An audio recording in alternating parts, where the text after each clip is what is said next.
A very warm welcome to all of you. Welcome to today's Explainer, designed specifically for our current batch of Technical Teacher Certificate trainees. I am absolutely thrilled to transact this masterclass with you today. You know, as future educators, we spend so much of our time focusing on technical skills, lesson planning, and curriculum delivery. But true teaching? Well, true teaching is about building inner discipline in our students just as much as it is about imparting knowledge. So today, we are going to explore a really powerful tool from our source material to help you do exactly that. Here is our syllabus for today's Explainer. 1. Understanding introspection. 2. The 6 steps of self-reflection. 3. Classroom advantages. 4. When to apply introspection. 5. The student's active role. And finally, 6. Demerits and teacher guidance. All right, let's jump straight away into Section 1, Understanding the Introspection Method as a Pedagogical Tool. Take a really good look at this comprehensive visual aid we've pulled from the source. This is exactly the kind of material you should be putting up on the walls of your own future classrooms. It lays out the entire introspection method beautifully.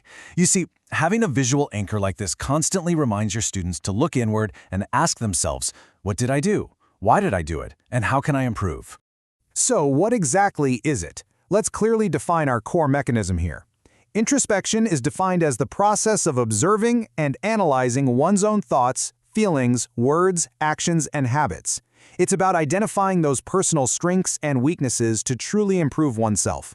Now, in today's highly distracted world, asking students to become the quiet observers of their own minds is a profound challenge, but it is an absolutely necessary one. So why are we introducing this in a school environment? Well, the objectives are quite profound. We aim to develop self-awareness. We want students to identify and correct their weaknesses before they turn into ingrained, lifelong habits. We are building self-control and discipline and fostering a true sense of responsibility. Furthermore, this method cultivates a positive attitude and really orients the student towards their future goals. My dear trainees, these objectives right here, they are the true foundation of education. They guide students toward a focused and disciplined future. Moving right along to Section 2, the 6 steps of self-reflection. Let's look at the systematic process. You know, and I know it is one thing to just tell a student, hey, reflect on your behavior, but we need a systematic procedure. Step 1, be still or calm. You must teach them to sit quietly. And as you'll soon learn in a live classroom, getting 30 youngsters to be still is half the battle. Step 2, ask yourself, what did I do? Was it right? Step 3, analyze and reflect on where things went wrong. Step 4, identify the good qualities and the bad ones. Step 5, correct and plan for actual improvement. And finally, Step 6, act and resolve. Put those good decisions into practice. If you can guide your batch through this exact flow, you give them a gift for life. Next up is Section 3, Classroom Advantages and Transformative Outcomes. When properly implemented, the advantages are just transformative. Consistent application naturally increases self-awareness and significantly improves self-control. Just imagine a classroom where students can actually regulate their own behavior. It systematically reduces weaknesses and develops strengths. It helps students in taking the right decisions on their own. It builds a deep sense of self-confidence and responsibility. Ultimately, introspection paves the way for success. It equips your students with the vital decision-making skills they need, not just to pass their exams, but for their entire lives. Which brings us to Section 4, When to Apply Introspection. Let's talk about practical timing. So, when do we actually do this? Here is a very practical timeline you can introduce to your students. First, at the end of the day, just a quick micro-reflection on what happened today. Then, perhaps a slightly deeper reflection weekly once, maybe on a Sunday evening.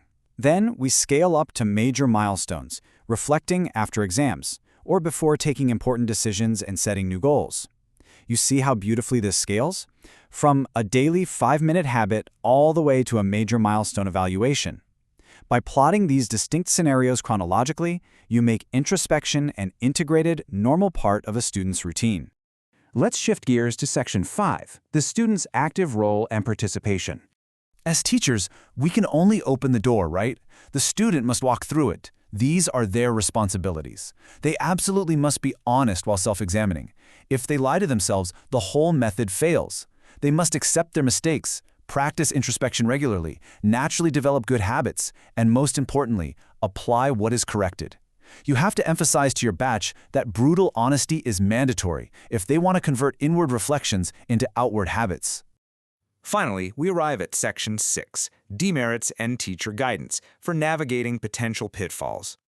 Okay, my fellow educators, it is time for a serious reality check. Please look at this warning very, very carefully. Excess may lead to discouragement. If a student becomes overly fixated on their flaws, it can severely damage their morale and make them feel entirely hopeless.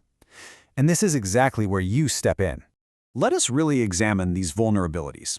Introspection, if done incorrectly, may lead to self-blame or the wrong judgment of oneself. It inherently takes time and immense patience. It is simply not effective without proper guidance from an adult. And frankly, it may be very difficult for some students who might struggle with abstract thinking. I am explaining these demerits to reinforce one simple, crucial fact. Your active, patient, and culturally sensitive guidance as teachers is the true linchpin of this entire method. You are the safety net that ensures self-reflection leads to growth and never to self-blame. As we wrap up today's explainer, I want to leave you with this powerful anchor from our source material. To conquer the world outside, first conquer the world within. You are preparing to step out there and mold the next generation. But before you do, I leave you with this question to ponder. Have you dared to look into the mirror of your own mind today? And if your future students imitated your exact level of inner discipline right now, what kind of world would they build?